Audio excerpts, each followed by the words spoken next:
Penjelasan subfitur subkegiatan dapat dilihat pada video tutorial berikut ini.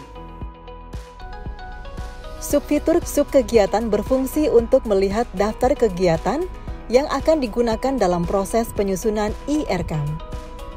Di dalam fitur subkegiatan terdapat tombol tambah untuk menambahkan kegiatan yang baru.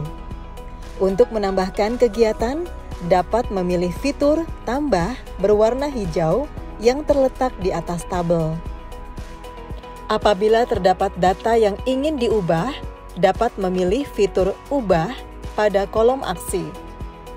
Apabila ada data yang ingin dihapus, dapat memilih fitur hapus pada kolom aksi. Demikian penjelasan subfitur subkegiatan.